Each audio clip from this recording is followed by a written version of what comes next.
5 Şubat 1997'de çok sayıda Uygur genci -27 derece soğukta özgürlük arzularını ifade etmek ve Çin rejimine karşı çıkmak için sokaklara döküldü.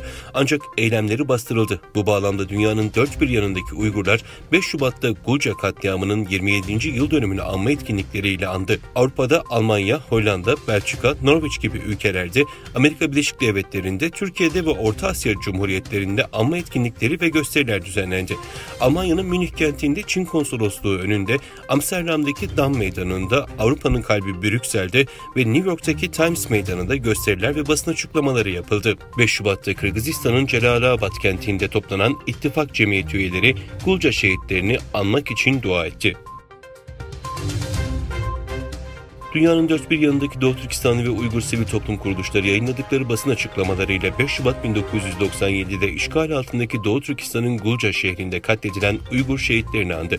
Dünya Uygur Kurultayı, ABD merkezli Uygur İnsan Hakları Projesi, Uygur Hareketi, Türkiye'deki Doğu Türkistan STK'lar Birliği ve Türk Sivil Toplum Kuruluşları 1997 yılında Doğu Türkistan'ın kuzeyindeki Gulca kentinde barışçıl Uygur protestocuların Çin güvenlik güçleri tarafından vahşice bastırıldığı Gulca katliamının 27. yıl dönümünü andı. Gulca'daki korkunç saldırı Doğu Türkistan'da Uygurlara ve diğer Türk Müslümanlara karşı devam eden soykırımla sonuçlanan politikaların erken ve şiddetli bir iddiasına işaret ediyordu. 5 Şubat 1997 olayları bugün soykırım olarak kabul edilen şeye tırmanan kapsamlı ve sistematik baskının habercisiydi.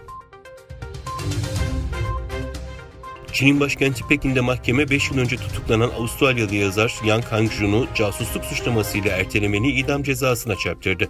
Avustralyalı yetkililere göre ceza 2 yıl sonra ömür boyu hapis cezasına çevrilebilir. Çin'de devlet konuları hakkında blog yazan akademisyen ve romancı Yang, hakkında yöneltilen ancak kamuoyuna açıklanmayan suçlamaları 3 yıl süren duruşmalarda sürekli reddetti. Dış politika uzmanlarına göre Avustralya ve Çin arasında uzun süredir yaşanan gerginliğin son mahkumiyetle daha fazla artması bekleniyor. Kazakistan Trans-Hazar güzergahındaki petrol tedarik hacmini 2 yıl içinde 3 milyon tona çıkaracak. Trans-Hazar güzergahında 2023 yılında 1 milyon ton petrol taşındığı kaydedildi. 2024 yılı için ise 1,5 milyon tona kadar petrol tedarik edilmesi bekleniyor. Macaristan Başbakanı Viktor Orban'ın partisinden milletvekilleri İsveç'in NATO'ya katılım teklifinin yasama gündemine alınması için oylama yapılması planlanan parlamentonun acil oturumunu boykot etti. Parlamentoda yapılan oturuma 6 muhalefet partisi destek verdi ancak Fidesz milletvekilleri katılmadı. Euronews'in haberine göre ABD'li restoran zinciri McDonald's'ın geliri geçen yılın son çeyreğinde Orta Doğu'daki çatışmaların şirketin satışlarını etkilemesiyle piyasa beklentilerinin altında kaldı. Hamburger devi savaşın 4. çeyrekte bazı deniz aşırı pazarlardaki performansını maksatlı bir şekilde etkilediğini bildirdi. Türkiye geçen yıl 6 Şubat'ta meydana gelen ve 11 ilde geniş çapta hasara ve yıkıma neden olan depremlerin 1. yıl dönümünde yaşamını kaybedenleri anıyor. 6 Şubat 2023'teki Kahramanmaraş merkezli depremlerden etkilenen illerdeki vatandaşlar depremlerin yıl dönümünde geceyi sokaklarda geçirdi.